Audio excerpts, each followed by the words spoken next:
My name is Dr. Anthony Levatino. I'm a practicing obstetrician gynecologist, and I've performed over 1,200 abortions. Today I'm going to describe a third trimester induced abortion, which is performed at 25 weeks to term. At this point, the baby is almost fully developed and viable, meaning he or she could survive outside the womb if the mother were to go into labor prematurely. Because the baby is so large and developed, this procedure takes 3 or 4 days to complete. On day 1, the abortionist uses a large needle to inject a drug called digoxin. Digoxin is generally used to treat heart problems, but a high enough dosage of digoxin will cause fatal cardiac arrest. The abortionist inserts the needle with the digoxin through the woman's abdomen or through her vagina and into the baby, targeting either the head, torso, or heart. The baby will feel it. Babies at this stage feel pain. When the needle pierces the baby's body and the digoxin takes effect, the life of the baby will end. The abortionist then inserts multiple sticks of seaweed called laminaria into the woman's cervix. They will slowly open up the cervix for delivery of a stillborn baby.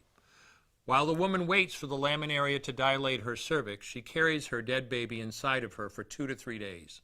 On day 2, the abortionist replaces the laminaria and may perform a second ultrasound to ensure the baby is dead. If the child is still alive, he administers another lethal dose of digoxin. The woman then goes back to where she is staying while her cervix continues to dilate. If she goes into labor and is unable to make it to the clinic in time, she will give birth at home or in a hotel. In this case, she may be advised to deliver her baby into a bathroom toilet. The abortionist then comes to remove the baby and clean up. If she can make it to the clinic, she will do so during her severest contractions and deliver her dead son or daughter. If the baby does not come out whole, then the procedure becomes a D&E, a dilation and evacuation, and the abortionist uses clamps and forceps to dismember the baby, piece by piece. Once the placenta and all the body parts have been removed, the abortion is complete. Late-term abortions have a high risk of hemorrhage, lacerations, and uterine perforations, as well as a risk of maternal death. Future pregnancies are also at a greater risk for loss or premature delivery due to abortion-related trauma and injury to the cervix. As I mentioned at the beginning, I'm Dr. Anthony Levatino, and in the early part of my career as an OBGYN, I performed over 1,200 abortions.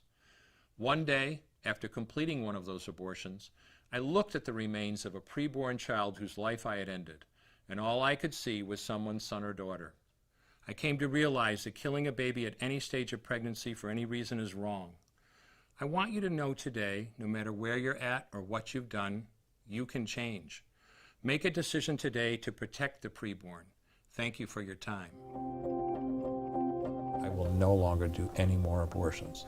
When you finally figure out that killing a baby that big for money is wrong, that it doesn't take you too long to figure out it doesn't matter if the baby is this big or this big or this big or maybe even this big, it's all the same. And I haven't done any since then, and I never will.